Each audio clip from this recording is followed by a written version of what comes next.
E aí, pessoal, estamos de volta aí para a gente continuar a nossa discussão sobre o processo de colonização, né, do Brasil.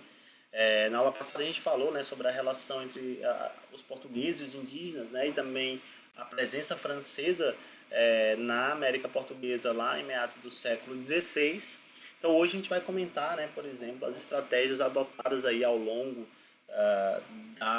da colonização por meio dos aldeamentos, por meio da ação jesuíta, né, no Brasil, que é uma presença bastante efetiva ao longo da colonização. Né? Os jesuítas foram uma um setor que foi fundamental para o processo de colonização, né, do território aqui da América Portuguesa, né, foi fundamental também para o próprio estabelecimento, né, da cultura portuguesa, da cultura europeia, de certa forma imposta, de certa forma não, né, imposta aos indígenas de forma bastante violenta. Então é importante lembrar de ler o livro, é importante anotar as dúvidas para a gente poder ir dialogando aqui, e aí a gente vai entendendo como é que essa relação, que é bastante complexa, né, ela vai se dando ao longo aí dos séculos XVI, XVII, né, ao longo do processo de colonização da América Portuguesa. Tá? Então vamos lá para a gente poder comentar. Então, a conquista e colonização da América Portuguesa, muitas vezes quando a gente pensa isso, a gente faz uma relação direta apenas com a questão militar, né? A imposição, a violência militar propriamente dita, né? A conquista dos territórios de forma física. E, na verdade, né, um aspecto muito importante desse processo, pessoal, foi o domínio cultural, né? A imposição cultural que foi feita a esses povos, né? O domínio desses povos não apenas pela via física, mas também pela questão cultural, pela questão ideológica, né? Que foi sendo construído ao longo da colonização. Né? E um aspecto fundamental disso é a atuação dos jesuítas. Quem eram os jesuítas? Os jesuítas, pessoal, eram os padres pertencentes à chamada Companhia de Jesus. A Companhia de Jesus foi uma companhia fundada como parte do processo de contra-reforma e tinha como objetivo a conversão, a catequese dos povos que não eram cristãos. Então, basicamente, os padres jesuítas eles aprendiam, né, a ensinar e a converter, né, os povos que não eram cristãos ao cristianismo. Então você vai ter a atuação da Companhia de Jesus em vários locais do mundo, na África, na Ásia e, claro, também na América. Né? E esses padres, então, eles vinham, né, com o objetivo fundamental de catequizar. No caso da colonização portuguesa, eles já chegam, né, juntamente aí com o governo geral, lá em 1549. Eles chegam em Salvador a partir de 1549 e daí até o século XVIII, que é quando eles vão ser expulsos, né, da colonização, esses jesuítas vão estabelecer a sua ação nos mais diversos locais da América Portuguesa. E aí começa em Salvador e vai se espalhando pelo território, né, vão fundando esses aldeamentos nos mais diversos locais, muitas vezes locais até mesmo não alcançados pela própria colonização, como é o caso, por exemplo, da região amazônica. Né? A gente vai ver que na região amazônica um dos principais meios de colonização daquela região foi por meio dos aldeamentos. Né? Então, basicamente, esses padres, né, a criação desses aldeamentos, tinha como objetivo educar, né, educar e catequizar os indígenas, bem como também os filhos dos colonos. No entanto, isso não ocorria ao mesmo tempo, no mesmo espaço, da mesma forma, né? É óbvio. Então, a catequese, né, dos indígenas significava conversão ao cristianismo e sujeição desses indivíduos à cultura europeia. E quando eu falo cultura europeia, eu estou falando que muitas vezes o nome desses indígenas ele mudava, né? Quando eles eram batizados, né? E aí eles mudavam de nome, era imposto a eles a utilização, né, de roupas, né, mais ou menos nos moldes europeus. E aí você vai vendo que a própria cultura indígena ela foi sendo, né, mudada, né, de forma bastante intensa em decorrência dessa imposição cultural que foi a catequese e tudo mais. Então, quer dizer, o aldeamento ele tinha essa função ampla, né? Os filhos dos colonos, né, ali no caso a gente vai ter a educação básica, né? Os jesuítas foram a primeira forma, de certa forma, aí, de educação que surge no Brasil, né, durante o processo da colonização, né, uma educação bem mais voltada ali para os filhos da elite, né, naquele momento, os grandes proprietários de terra, né, e aí como não tinham escolas, né, os jesuítas vão ser o principal meio de educação aí na colonização, né. Os aldeamentos, pessoal, basicamente eram o quê? Eram construções, né, num complexo geralmente, onde os jesuítas eles iriam então estabelecer o seu trabalho, né? Então, geralmente os aldeamentos eram ali uma construção, né? Uma série de construções, né? Um complexo de construções onde esses ensinamentos, né? Essas aulas, essa educação ela ocorria. Tá? Esses aldeamentos eles vão ter como fundamento, literalmente, a eliminação do modo de vida indígena, já que o modo de vida dos indígenas era visto como herético, né? Já que contradiziam em várias formas os ensinamentos cristãos católicos. Então, tudo aquilo deveria ser eliminado. Então, andar nus, né, como os indígenas andavam, era pecado na concepção católica, então era preciso eliminar isso, né? O politeísmo, né, indígena, que a gente sabe que os indígenas tinham vários deuses, várias crenças, né, antepassados, espíritos e tudo mais, também ia ao contrário do que pregava o monoteísmo cristão, então também tinha que ser abolido. A antropofagia ela chocou, né, os europeus, né, era bárbaro, era selvagem comer a carne de outro ser humano, então era preciso também condenar isso. Então a gente vai ver o que? Aos poucos a cultura indígena ela foi sendo condenada, né, ela vai sendo demonizada. Né?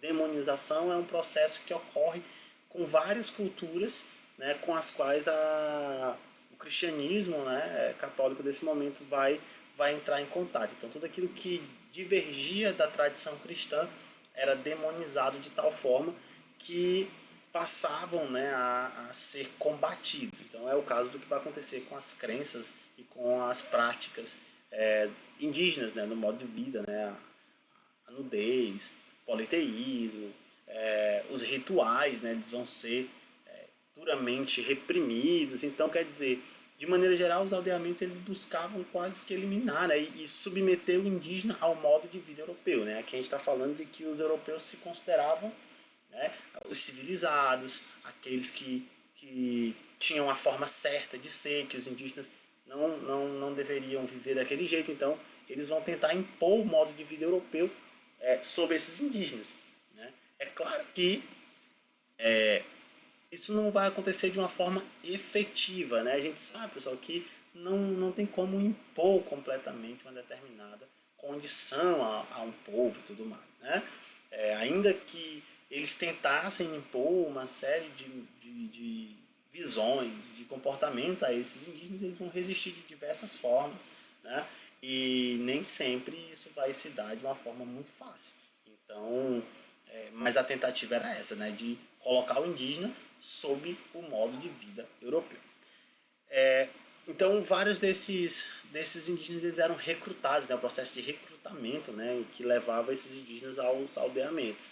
Geralmente acontecia mesmo por força militar, né? Esses indígenas eles eram capturados, literalmente, e enviados a esses aldeamentos, né? No processo chamado de descimento, né? Que era essa captura dos indígenas para os aldeamentos. Então, eles eram capturados, levados a esses aldeamentos, onde eles iam, vamos dizer assim, aprender o modo de vida ocidental europeu. Então, basicamente, a rotina nos aldeamentos ela era caracterizada pela disciplina religiosa. Então, os padres eles tinham que muitos deles tiveram que aprender as línguas indígenas para traduzir os ensinamentos cristãos para a língua indígena, né? A priori, você não vai ter não os padres ensinando o português aos indígenas. Na verdade, vai ser o inverso. Os padres vão aprender as línguas desses indígenas para poder traduzir esses ensinamentos para a língua deles. Também vão utilizar peças, né, teatrais para poder ensinar. E é interessante porque haviam várias questões que não foram muito simples para os indígenas, né, que não eram muito compatíveis com toda a cultura indígena. Né? Então, por exemplo, uma questão muito complexa foi a ideia de monoteísmo, né? Os indígenas que estavam adaptados a uma crença mais politeísta, com uma série de entidades e espíritos, né? Tinham muita dificuldade de entender, né, como poderia, né, a natureza e o mundo ser regido por apenas um Deus, né, e tal. Então, quer dizer, essa disciplina ela vai sendo imposta a esses povos. As orações, né? Então esses povos eles tinham que orar, fazer todas os rituais, né? Aos quais a igreja submetia eles, e também o trabalho, porque no caso os padres eles utilizavam vamos dizer assim, o aldeamento não apenas como local para o aprendizado. Eles também vão impor o trabalho a esses indígenas. Né? Então, muitos desses padres jesuítas, inclusive, vão chegar a emprestar, né? Emprestar, entre aspas, né? Os indígenas aí, para o trabalho nas fazendas de alguns senhores. Né? Então, quer dizer, a presença jesuíta ela não vai ser só marcada por essa tentativa de catequização, não. Tá? Os padres vão se utilizar disso também para demonstrar o seu poder, né, para estabelecer um determinado poder em relação ao trabalho desses indígenas, ao controle dessa população indígena. Então, o aldeamento, o indígena ele era levado para lá e ali ele ia ter que ficar e se submeter a todas essas questões. É importante lembrar novamente que nem sempre esses indígenas estavam dispostos a aceitar, tá, de forma passiva essa imposição, pessoal. Né? Os indígenas eles vão resistir de diversas formas. Tá? Não é à toa que mesmo com todo esse processo, ainda hoje chega para a gente uma série de lendas indígenas, né? Palavras indígenas, práticas indígenas que chegam até nós porque esses indígenas resistiam, né, à imposição feita pelos europeus. Aqui um exemplo, aqui é uma planta, né, típica, né, de um aldeamento, de uma missão jesuítica, porque os aldeamentos também eram chamados de missões, né? Você tinha aqui, esse era mais ou menos a organização. Eu falei, é um complexo de construções, né? Você tem várias construções que faziam parte aí do que era chamado de aldeamento. Era aqui que era estabelecido o processo de catequese, né, de ensino e imposição cultural a esses povos. Né?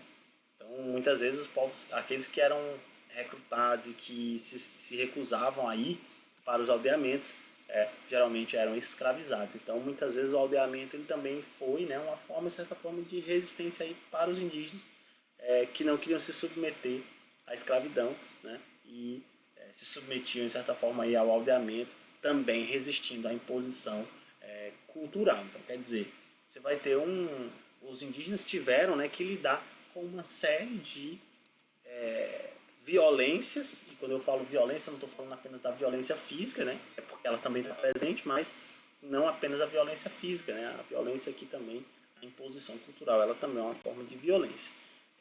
Aqui, uma cena, né, do que seria aqui um padre, com vários indígenas, a gente vê que alguns já vestidos, né, outros ainda nus, mas que vão sendo obrigados, né, a vestir, a usar uma calça, uma roupa que cobrisse as partes íntimas e por aí vai. Né? Então você vai ter cada vez mais os portugueses eles vão impondo a esses indígenas o seu modo de vida.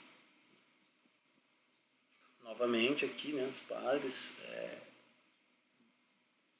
catequizando os indígenas, né, falando aqui, você vai ter as pregações, né, todo o processo aí de ensinamento dos dogmas e das práticas cristãs a esses povos que eram considerados, vamos dizer assim, né, pagãos, né, por não serem cristãos. E aí, como eu falei, os indígenas eles vão resistir de diversas formas, tá? Tanto as imposições feitas pelos colonos, como é o caso da guerra, da escravidão, né? Como também no caso das imposições religiosas. cultura indígena, muitos deles preferiam morrer do que perder a sua cultura, né? Perder o seu modo de vida. Então, eles vão resistir de diversas formas. Muitos fugiam dos aldeamentos, fugiam do trabalho escravizados. Né? Muitos povos se aliavam, né? Mesmo às vezes povos inimigos, ou no caso, por exemplo, os Tamoios, né? se juntaram com os franceses para poder combater os portugueses. Havia guerra aberta, né? Como eu falei, os indígenas eles declaravam guerra contra os colonizadores. Então você vai ter constantes ataques indígenas, invasões, né? Ataques contra os fortes. Tudo isso vai ser uma forma de resistir. A gente também vai ter, pessoal, uma série de resistências, assim, não necessariamente físicas, né? Então, por exemplo, a manutenção de muitas lendas, de tradições indígenas, de práticas, né? A gente também vai ter muitos indígenas, como eu falei, preferiam morrer, né? Muitos se matavam para não se submeter às condições impostas por esses colonizadores. Então a gente vai ver que os indígenas, né, eles não vão aceitar a imposição, não vão achar a coisa mais maravilhosa do mundo. Né? A gente diz que além do genocídio, né, que é a morte de milhões de indígenas, a gente também vai ter um etnocídio, já que os portugueses, por meio dessa tentativa de imposição cultural, levou ao desaparecimento de uma série de tradições de povos indígenas. Né? Então, quer dizer, muitos desses indígenas eles vão ver o seu modo de vida praticamente desaparecer. E aí muitos deles não sabiam muito bem como lidar com isso. Né? Mas muitos resistiram das mais diversas formas, né? Para manter algo da sua cultura viva, para manter ali a sua aldeia, a sua família e suas tradições vivas, né? Muitas vezes, até mesmo os povos que se aliavam aos portugueses sabiam como resistir a essa presença. Né? Então, mesmo os povos que eram aliados aos portugueses, os líderes desses povos, muitas vezes percebendo a necessidade que os portugueses tinham de um povo que conhecesse o território, né? De um povo aliado que garantisse a defesa, também vão negociar essa sua importância em troca de benefício, em troca de coisas que permitissem, né, esses indígenas não apenas resistir às imposições, mas também de se manter, né, de forma autônoma. Então, quer dizer, os indígenas eles vão se valer das mais diversas estratégias para poder manter algo do seu modo de vida. Como eu falei antes, né, então a escravidão ela era proibida pela coroa, mas em caso de guerra justa ela era amplamente aceita. O que vai fazer com que os portugueses eles encontrassem todos os motivos para declarar a guerra justa e poder escravizar esses indígenas. Né? Mas aí, como eu falei, né, os indígenas vão estar a todo momento ali resistindo a esse processo de imposição cultural. Né? E, como eu falei, a gente pode ver isso em diversas coisas do nosso dia a dia. Quando a gente observa práticas que têm origem indígena, uma série de, se a gente olhar para o nosso idioma, uma série de palavras de origem indígena, mesmo as lendas, né, que ainda existem, lendas que chegam até nós, crenças indígenas, religiões, por exemplo, como são as religiões afro-brasileiras, que tem uma série de crenças de origem indígena. Então, quer dizer, por mais que os portugueses tentassem, né, impor a sua cultura, impor o seu modo de vida a esses indígenas, eles resistiram e muito da cultura deles também sobreviveu. Tá certo? Então é isso. Então aqui a gente tem a guerra aberta, né, que os indígenas eles vão declarar contra os portugueses, né, contra os europeus que tentavam escravizá-los, que tentavam capturá-los para serem catequizados, e aí muitos deles vão resistir, né, enfrentando mesmo com dificuldade, né, às vezes em menor número, ou às vezes com uma tecnologia bélica, né, de armas menor, menos complexa, mas mesmo assim esses povos vão resistir de forma bastante intensa. Tá? Então é isso, né, pessoal? Então é muito importante vocês fazerem a leitura. Né? Eu sempre gosto de lembrar isso. Façam a leitura, anotem as questões que vocês tiverem, as dúvidas, mandem para mim lá no Google Class, eu vou responder e a gente vai avançando aí nessa empreitada aqui de entender a colonização da América Portuguesa, né? Então já dá para ver que até agora os portugueses tentam, né, estabelecer a sua permanência por meio da força, né, por meio da violência, e isso vai ser uma característica que vai permanecer ao longo de todo o processo colonizador, né, de como eu falei, com a catequese, né, com a obrigatoriedade de catequizar os indígenas aos poucos, em algumas regiões com mais ênfase, em outras com menos, a mão de obra indígena ela vai ser complementar, né, e aí você vai ter cada vez mais a presença do tráfico negreiro. E aí a gente vai falar mais sobre isso mais à frente, que é o início da utilização da mão de obra negra escravizada, né, que vai vir para o Brasil, né, trazida pelos portugueses, ok? Então, muito obrigado por assistir e até a próxima.